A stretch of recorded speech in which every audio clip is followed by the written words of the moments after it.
Let's chat about things that I did right versus things that I did wrong on my POTS recovery journey. So I am fully recovered from POTS. I don't have any symptoms anymore.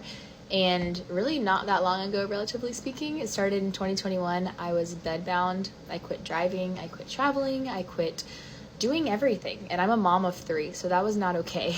So I had a million symptoms: POTS, dysautonomia, DPDR, chronic dizziness, triple PD. Felt like I was gonna pass out all the time. I had anxiety, I had panic attacks, and this all started overnight for me.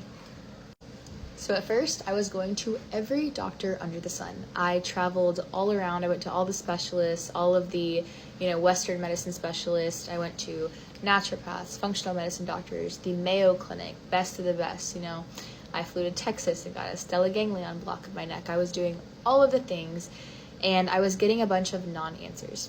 I felt like I had gotten every scan done, every blood test, everything. And I would get kind of little bits and pieces here and there where it's like, okay, maybe your inflammation's kind of high, or this is kind of off, or that's kind of off. But nothing had, an actual solid answer and a solid path to recovery. So I would see specialist A, and they were like, everything looks okay, maybe this is a little bit off, right? So I have this little miniature puzzle piece, and then specialist B would give me this little miniature puzzle piece, and nobody was putting it together. So while I was addressing this as a million problems, basically I was getting nowhere, right? And so I was getting frustrated and hopeless, and it sucked. Next, I was spending so much time focusing on my symptoms. I mean, how can you not when you're like bedbound dealing with crazy symptoms 24/7? But I was Googling, ChatGPTing, researching in forums, trying everything that I could to figure out a cure. I'm a type A person. I'm a fixer. I, naturally used to be an overthinker. And so all of that energy was getting channeled into this problem. I started avoiding everything that was normal. So I quit driving. I was unable to take care of my kids by myself. I did not leave the house by myself unless I was going to the emergency room or one of the doctors. And I really wasn't doing anything normal. I remember at one point my derealization was so bad, I would lay in bed and I would look at my ceiling fan, and that was the only thing that looked even almost normal. So I would just stare at it and think like, okay, at least that looks normal, right? So I was focusing on symptoms 24/7. I was living under so much fear. I was completely controlled by fear. I was in fear of my heart rate being too high. I was in fear of my heart rate being too low. I was in fear of heart palpitations. I was in fear mainly of passing out and of dizziness and everything that else that came along with that, right? Of being stuck that way forever.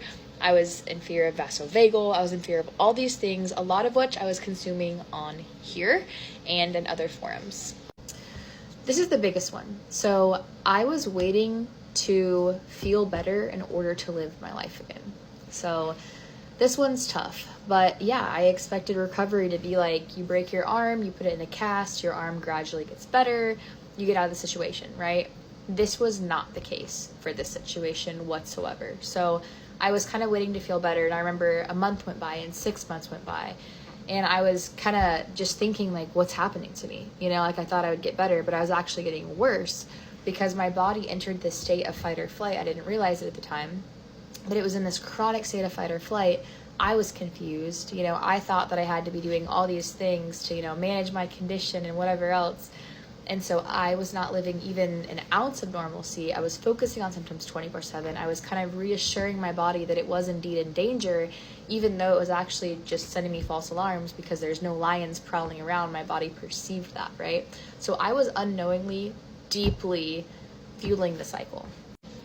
Okay, this is getting really long, so I'm going to film a part 2 right now of everything that I did right. This is the important part. This is how I recovered. So if you're watching this, finish this up, go to my profile, look for part 2 right now.